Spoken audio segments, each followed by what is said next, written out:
pali manje mbale wangu kanyemba bonzo wapetera kashende menyeke mabwera mano ndirugona kamukuthamanga ndafika nitamangira kupona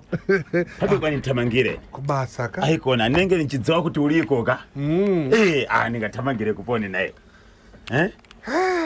lauma chinjauma wantu wala kutemezera kanyemba wa karibo dzulo ndiramalizira kubva ari pa 92 ka amwepo ndiramalizira kubva ari pa 92 mambuyo makuoneka kwamenangu mitumbi misere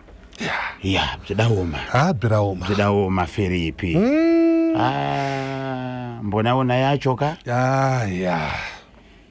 bekumira bwino kutani kunyumba kuli bwino iwe ulitani tenepo indeka lero ulinkasa wakambulitosa nezuru zvakaoma wakazvionaka ofani humba mageza angofana na Elias Girivaka pakuita sei vanowanikwa nei same WhatsApp group Elias Girivana na ofani humba mageza same so chamunorwa Janero ari bwino anenge achipata chimutika anenge akachibata chamunorwa Janero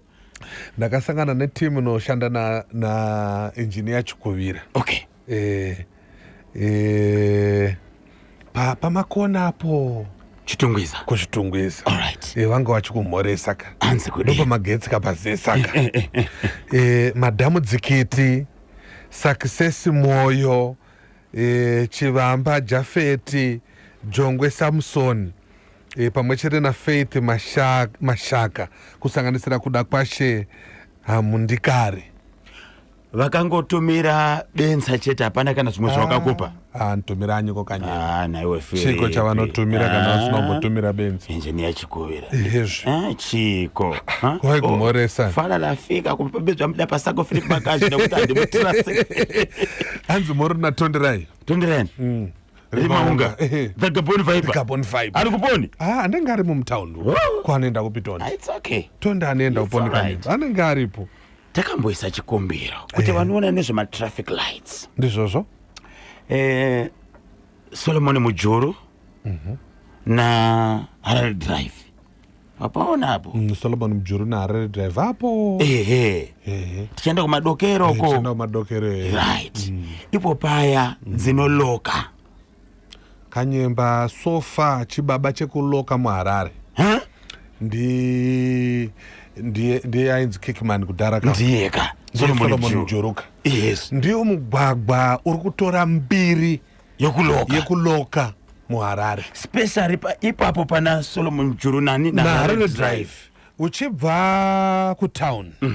wasvika paNational Sports Stadium pane dzinoenda kupi kumadheodheo yawo Greencroft dzinoenda naye apa Mabley Marlborough then idzi dziri kuenda kudzora sekwa madokero wati dzinobva dzatanga kuita kiu kubva ipapo unosvika pana Harare Drive wiri same yes road yaiya yaita dikisa kwete mbichana asi dai vatibatsira vari kuona nezvekuiswa makanga traffic lights ikuisa traffic light pana Solomon Mujuru na Harare Drive pamusoro pezvo uchibva kumadokero uri muna Solomon Mujuru uchidaka kutena kuenda muna Harare Drive pane mvura iri kunjenga yabva yadya tara apo paita chinango chidindi chiripo chiri pamwepo pafuna kukonzesewa ndiripaona iwo pana Harare Drive paipe pari kudaka mini trabablas kamini trabablas dzimwe dzichitakurwa dzienda nowira uko dzimwe dzichienda muna Harare Drive dzakananga paHarare Drive dzimwe pamusoro zvingodaro aitarisa even yeMutare Road pari kugadzirwa trabablas paipai iri muna Mutare Road mabvuri mutafara 10 off uchibva paya uri kudzokera murodhi yaunga uchifamba nayo uku kunenge kusina traffic dzobva dzatanga kuloka dzakananga muroundabout yepapi iri kugadzirwa futika yepamasasa dai paita road 4 dziri kubva mutrabablas mabvuku 10 off dziri kupinda mutown koita dzimwe 4 dziri kubva mutown dzakananga Mutare dzozonoita mbiri dzakupi kuruwa uko kuBromley uko kana ruwa uri kuona kanyemba ndiri kukuona nokuti area yekubva kuBromley area yekubva ikokuyo ku Gormons kuri kugara vanhu vakawandisa kudarika kwaSeki. Kudarika Chitungwiza. Saka rodhi ya muono wa president uri right. Shoko rinenge richisvika ndizvozvo ende uchaona izvozvo kuti kana vakapedza mabvuku Tafara 10 of Trabablas even pana Solomon Mujurunani na Red Drive nogona kusemodzwa ndizvozvo tarisoni magadziro ari kuitwa paSouthampton apa kana pakapera panenge paita sei papa mama kudaika dzinenge dzichimhanya yo vaikodzeresa traffic jam vanenge akuchita manyazi pasina kupirikishana naye Cosmas Kamoto kusitadza driver nditenderewo kaminister mona ipasandoka Sando Honorable Minister Mona aunaopedza kakanyemba Minister we Transport Infrastructure Development ndoda hondo but ndakakuudza vanhu kuti ndoda iri paprogram iwe ukaita makani yasvika papi ndoda izvozvizvi ivhu rese riri kuramiwa papi pasapa vakudaisa matombo manje kusvika pamukumbura kunorova mukumbura itori mugova izvozvo ndakaona pawakaona project wakasekerera ndizvo ndipirawo sandoka kuna honorable minister Magomo Honorable Minister Christopher Magomo vangu vachidzifambira nyaya dzake vakataura kuti aiwaka ndoda iri paurongwa ndizvozvo ndoda manje kanenge akukoma because unenge uchikoporika ka yamara tenepa utamangakadakadi yamasawo kumauro ndabwerera 2 minutes kana njira yagadzirika ndinongo asi iyo yandakataurai muchitungwiza kubva paWaterland kuenda nobuda kuunit J uko